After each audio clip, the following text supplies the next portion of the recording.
ایک صحابی تھے، نبی پاک صلی اللہ علیہ وسلم ایک جہاد پہ گئے تو وہ صحابی آئے، کالا کلوٹا رنگ، اور کچھ بیمار تھے تو جسم سے بدبو بھی آتی تھی۔ میرا روپ بھی نہیں تے میرا رنگ بھی نہیں، مینو یار منان دا ٹنگ بھی نہیں۔ بکریاں چرایا کرتے تھے تو کسی نے کہا کہ وہ محبوب آئے ہوئے ہیں جو اعلان نبوت کرتے ہیں، تو کہتے میں اپنی بکریاں لے کے اس طرف آ گیا جہاں محبوب تھے۔ جب میں پہنچا تو اللہ کے رسول ایک چھوٹی سی پہاڑی تھی، اس پہ بیٹھے تھے، میں دور کھڑا ہو گیا۔ میں نے کہا آپ ہیں وہ جو کہتے ہیں میں اللہ کا رسول ہوں؟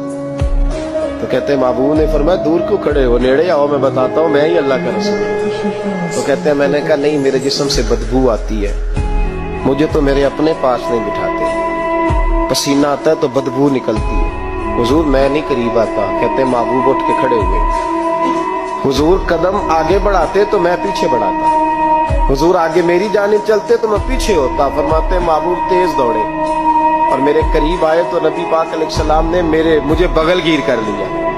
جب محبوب پاک علیہ السلام نے مجھے سینے سے لگایا اور کالا سیاہ میرا ماتھا اور اس پر پسینہ اور بدبو، کہتے محبوب نے جب میرے ماتھے پر بوسہ دیا تو میرا چہرہ بڑا کالا تھا پر میرا دل سارا نور سے معمور ہو گیا، اور میرے اندر سے آواز آنے لگی یہ جھوٹے نہیں، یہ اللہ کے سچے رسول ہیں۔ فرماتے میں کلمہ پڑھ گیا۔ محبوب سے کہا حضور بکریوں کا کیا کروں؟ فرمایا جس کی ہیں ادھر ہانک دے وہ لے جائے۔ کہتے ہیں بکریاں چلی گئی۔ میں نے کہا میرے لیے کیا حکم ہے؟ تو حضور نے فرمایا یہ تلوار ہے، وہ گھوڑا ہے، وہ میدان ہے، جہاد کر۔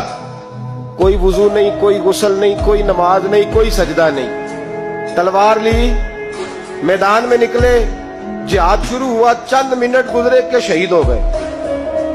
صحابہ کہتے ہیں اللہ کے رسول ان کے سرانے کھڑے ہوئے، حضور کی آنکھوں میں آنسو، فرمانے لگے یہ بندہ دیکھو اس نے عمل تھوڑا کیا ہے پر اجر زیادہ لے گیا ہے، عمل تھوڑا کیا پر اجر۔